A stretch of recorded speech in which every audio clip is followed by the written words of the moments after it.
Today we're gonna do heating steering wheel on Ford Explorer. Here we go, this steering heat stuff. This is that, negative, positive. We're gonna do it something like this.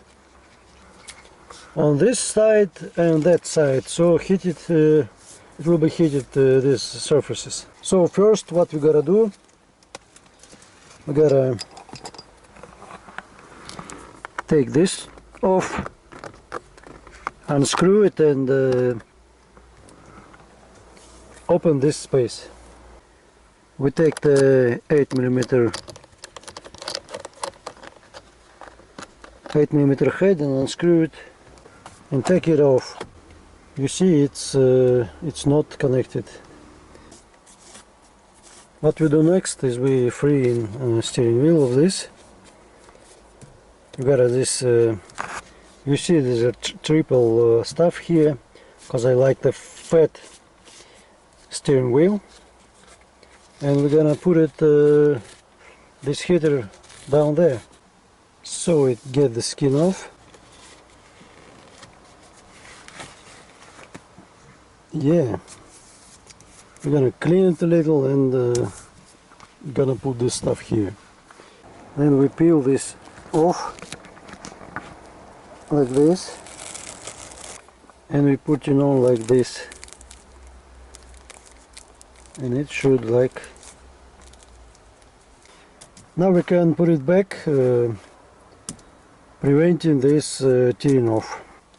So we got this, we put it back. You see some wire, you see some string, different color, but it's okay. I'm gonna change it, or it will be here for fun. So we have these wires, and the main thing is get the wiring down there.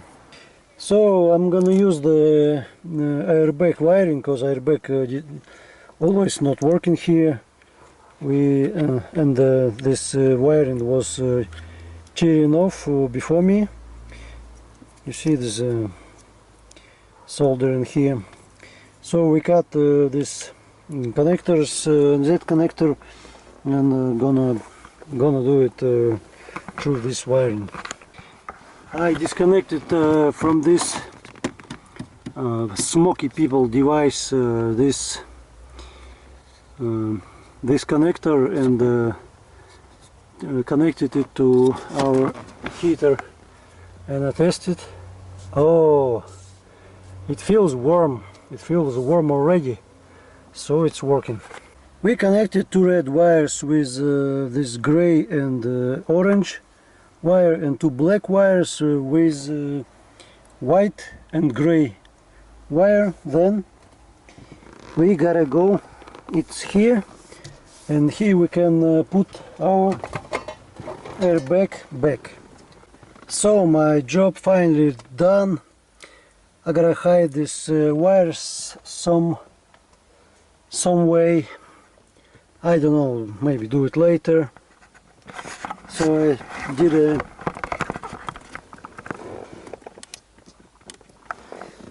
this button, the switch right here. We turn on ignition, and the switch, and we feel the worms after a couple of seconds. So press thumbs up, subscribe, bye bye.